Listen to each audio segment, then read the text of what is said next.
آپ علیہ الصلاۃ والسلام کے پاس احادیث کے اندر آتا ہے کہ بڑے بوڑھے اور بزرگ نہیں بلکہ چند نوجوان آئے تھے. آپ علیہ السلام سے کہا تھا اللہ کے نبی آپ بتائیے من اکیس الناس واحزم الناس کہ لوگوں میں سب سے زیادہ عقل مند اور ہوشیار کون لوگ ہیں؟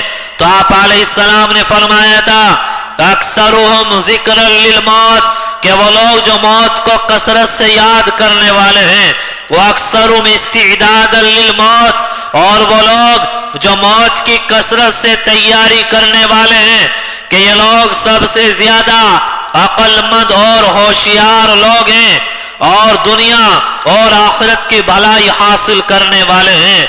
آپ علیہ السلام نے بتایا جو موت کی زیادہ تیاری کرے، جو موت کو کثرت سے یاد کرے، وہ سب سے عقل مند اور ہوشیار انسان ہے. اس سے معلوم ہوتا ہے کہ جو موت کو بھول جائے اور موت کو یاد نہ کرے، گناہوں میں ڈوبا رہے، اللہ کی نافرمانی کرتا رہے اور پل پل گناہ کر کے اللہ کو چیلنج کرتا رہے، اللہ کی غیرت کو للکارتا رہے، اس سے معلوم ہوا کہ یہ دنیا کا سب سے بڑا بے وقوف انسان ہے. آج ہم موت کو بھول چکے ہیں، حالانکہ دنیا کی ہر چیز وہ ہمیں موت کی یاد دلا رہی ہے. یہ سورج روزانہ صبح طلوع ہوتا ہے، شام کو غروب ہوتے وقت یہ پیغام دے جاتا ہے کہ غافل انسان جیسے میں آج غروب ہو رہا ہوں، ایک وقت آئے گا تیری زندگی کا سورج اسی طرح غروب ہو جائے گا. اور ایک درخت کا بیج بویا جاتا ہے، پہلے ذرا سا درخت ہوتا ہے، بڑا بن جاتا ہے، کاٹ کر یا تو فرنیچر کے کام میں لایا جاتا ہے یا جلانے کے کام میں لایا جاتا ہے. تو یہ درخت پیغام دے جاتا ہے کہ غافل انسان میری جڑیں نیچے زمین کے نیچے کئی فٹ تک گئی ہوئی تھی، تیرے پاؤں تو زمین سے اوپر ہیں، لیکن آج میرا یہ وجود زمین سے ختم کر دیا گیا. ایک وقت آئے گا تیرا وجود اسی طرح زمین سے ختم کر دیا جائے گا، تیرا نام و نشان اور زمین سے بالکل اسی طرح مٹا کے رکھ دیا جائے گا. لیکن ہم لوگ ہیں کہ مرنے کا کوئی خیال نہیں، ہم لوگ ہیں قبر کی کوئی تیاری نہیں، ہم لوگ ہیں اللہ کے حضور جانا ہے، دل و دماغ کے اندر اس کی کوئی فکر سوار نہیں. ایک صحابی سے آپ علیہ السلام نے پوچھا بتاؤ موت کے بارے میں کیا جانتے ہو؟ وہ صحابی کہنے لگے اللہ کے نبی صبح اٹھتا ہوں یقین نہیں ہوتا کہ شام آئے گی یا نہیں. دوسرے صحابی سے پوچھا، وہ کہنے لگے اللہ کے نبی 4 رکعت نماز کی نیت باندھتا ہوں لیکن یقین نہیں ہوتا کہ نماز پوری ہو سکے گی یا نہیں. آپ علیہ الصلاۃ والسلام نے فرمایا کہ ارے میری حالت تو یہ ہے کہ میں نماز پڑھ رہا ہوتا ہوں، ایک طرف سلام پھرا دیتا ہوں اور مجھے یقین نہیں ہوتا کہ میں دوسری طرف سلام پھرا سکوں گا یا نہیں. یعنی موت کب آ جائے کسی کو کوئی خبر نہیں ہے. لیکن میرے بھائیوں آج ہم موت سے جتنے زیادہ غافل ہیں آج سے پہلے کبھی نہیں تھے. آج ہم نے موت کو بالکل فراموش کر دیا، اللہ کو حساب و کتاب دینا ہے فراموش کر دیا. اللہ نے ہمیں کیوں پیدا کیا ہم نے اس کو بالکل بھلا دیا. ہم دنیا میں کیوں آئے، کیا کرنے کے لیے آئے، ہم نے اس کو بالکل فراموش کر دیا ہے. یہ موت کب آ جائے کسی کو کچھ پتا نہیں ہے. امام مالک رحمت اللہ علیہ جنہوں نے 17 سال تک مسجد نبوی میں حدیث پاک کا درس دیا ہے، ایک مرتبہ خواب میں حضور پاک علیہ السلام کی زیارت ہوئی تو خواب ہی میں آپ علیہ السلام سے پوچھا اللہ کے نبی میری موت کب آئے گی؟ تو آپ علیہ السلام نے ہاتھ کی 5 انگلیوں سے اشارہ فرما دیا. امام مالک نے سوچا کہ 5 انگلیوں سے یا تو 5 دن مراد ہیں یا 5 مہینے مراد ہیں یا 5 سال مراد ہیں. ابن سیرین رحمت اللہ علیہ بہت بڑے محدث ہیں، ان کے پاس گئے اور تعبیر معلوم کی. انہوں نے فرمایا کہ ہاتھ کی 5 انگلیوں سے اشارہ کرنے کا مطلب قرآن کی وہ آیت کریمہ ہے جس میں اللہ نے فرمایا کہ 5 چیزوں کا علم اللہ کے سوا کسی کو نہیں دیا گیا. ان اللہ عنده علم الساعہ، قیامت کب آئے گی اللہ کے سوا کوئی نہیں جانتا. وَيُنَزِّلُ الْغَيْثَ، اور بارش کب ہوگی، کتنی ہوگی اور کہاں کہاں ہوگی اللہ کے سوا کوئی نہیں جانتا. وَيَعْلَمُ مَا فِي الْأَرْحَامِ، اور ماں کے پیٹ میں لڑکا ہے یا لڑکی اور ماں کے پیٹ میں کیا ہے اللہ کے سوا کوئی نہیں جانتا.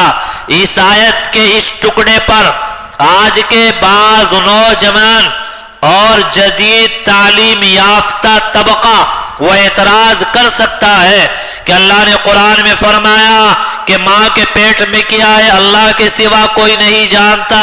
تو کوئی اعتراض کر سکتا ہے کہ آج کل تو الٹرا ساؤنڈ کے ذریعے پتہ چل جاتا ہے کہ لڑکا ہے یا لڑکی ہے اور قرآن تو منع کر رہا ہے. یاد رہے اللہ نے قرآن میں کہا کہ ماں کے رحم میں کیا ہے اللہ کے سوا کوئی نہیں جانتا. نہ جانے کتنی مرتبہ الٹرا ساؤنڈ رپورٹیں غلط ثابت ہوئی ہیں. اور دوسری بات، زیادہ سے زیادہ مان لیا جائے الٹرا ساؤنڈ رپورٹ بتا سکتی ہے لڑکا یا لڑکی، لیکن یہ نہیں بتا سکتی بچہ زندہ پیدا ہوگا یا مردہ پیدا ہوگا، کالا ہوگا یا گورا پیدا ہوگا. اور وہ یہ نہیں بتا سکتی کہ نیک بخت ہوگا یا بدبخت ہوگا، ماں کا فرما بردار ہوگا یا ماں باپ کا نافرمان ہوگا، اور کتنے دن زندہ رہے گا اس کو اللہ کے سوا کوئی نہیں جانتا. تو آج کل کی یہ مشینیں یہ تمام تر چیزیں نہیں بتا سکتی. خیر اسی آیت میں اللہ نے فرمایا وَمَا تَدْرِي نَفْسٌ بِأَيِّ أَرْضٍ تَمُوتُ، انسان کب مرے گا، کہاں مرے گا اور کس جگہ پر انسان کو موت آئے گی اللہ کے سوا کوئی اور نہیں جانتا. میرے بھائیوں، لیکن ہم تو موت کو بھول چکے، اللہ کو بھول چکے، قبر میں جانا ہے بھول چکے، حساب و کتاب دینا ہے ہم اس کو بالکل فراموش کر چکے. آپ بتائیے کتنے جنازے ہم نے اپنی آنکھوں کے سامنے قبرستان میں قبروں کے حوالے کیے اور قبروں کے اندر دفن کیے ہیں. ایک کتاب کے اندر لکھا ہے کہ جب انسان کی موت آ جاتی ہے تو مرنے کے بعد 5 حصے بن جاتے ہیں. ایک تو روح ہے، ملک الموت لے کر چلا جاتا ہے. ایک اس کی ہڈیاں ہیں، قبر کی مٹی کھا جاتی ہے.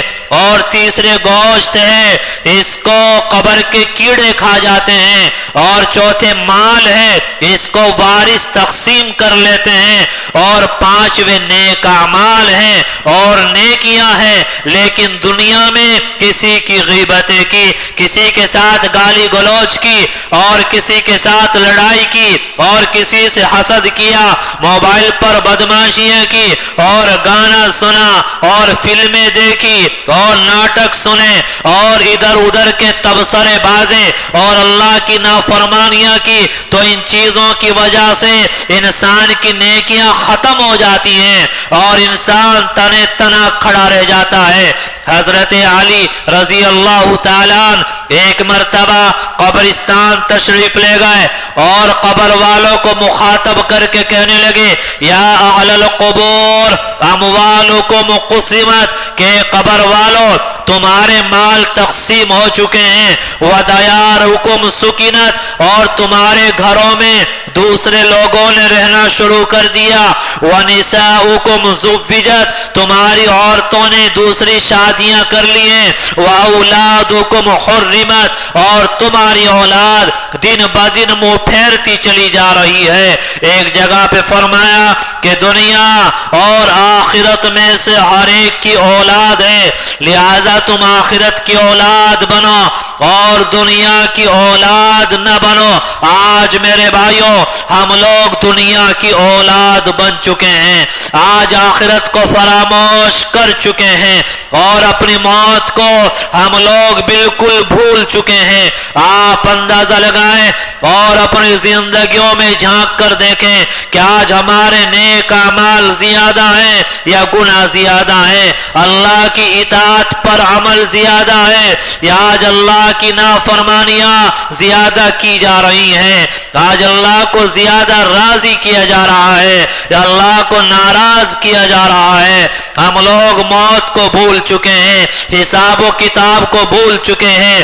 آپ علیہ السلام کے بارے میں آتا ہے کہ ایک صحابی بیمار ہوئے، آپ تشریف لے گئے، موت کا فرشتہ ان کی روح قبض کرنے کے لیے آیا اور ان کے سینے پر ہاتھ رکھا، ایک انگلی کے ذریعے ان کی روح کو نکالنے لگا۔ تو آپ علیہ السلام نے فرمایا کہ ملک الموت یہ میرا امتی ہے، اس کے ساتھ ذرا نرمی کا برتاؤ کرنا۔ تو فرشتے نے جواب دیا کہ اللہ کے نبی، اللہ نے مجھے پہلے ہی حکم دیا ہے کہ آپ کی امتیوں کے ساتھ نرمی کا برتاؤ کروں، ورنہ اگر کوئی اور ہوتا ہے میں اپنا پنجہ اس کے سینے پہ گاڑ دیتا ہوں اور بڑی سختی کے ساتھ اس کی روح کو نکالا جاتا ہے۔ چنانچہ حدیث کی کتابوں کے اندر یہ تفصیل موجود ہے کہ جب کسی کی روح کو نکالا جاتا ہے تو ایسے تکلیف ہوتی ہے جیسے کوئی پرندہ ہے اور اس کو آگ پر بھونا جائے، نہ اڑنے دیا جائے اور نہ اس کی موت آئے۔ آپ اندازہ لگائیں اگر کسی پرندے کو اور چڑیا کو آگ پر بھونا جائے، نہ اڑنے دیا جائے، نہ اس کی موت آئے، اس کو کتنی زیادہ تکلیف ہوتی ہے۔ فرمایا کہ موت کے وقت انسان کو اس سے بھی زیادہ تکلیف ہوتی ہے، اور فرمایا کہ اگر کوئی کانٹے دار چھڑی کسی انسان کے جسم میں داخل کی جائے اور جھٹکا مار کر کھینچا جائے، ساری آنت اوجڑی وغیرہ باہر نکل کے آ جائے، آپ اندازہ لگائیں کتنی تکلیف ہوگی۔ فرمایا کہ موت کے وقت اس سے بھی زیادہ تکلیف ہوتی ہے، لیکن وہ لوگ جو اچھی زندگی گزارتے ہیں اور نیکیاں کرتے ہیں، اللہ کی نافرمانیوں سے اور گناہوں سے بچ کر زندگی گزارتے ہیں، ان کی روح کو اتنی آسانی کے ساتھ نکالا جاتا ہے جیسے آٹے میں کوئی بال ہو، آہستہ سے کھینچ کر نکال دیا جائے۔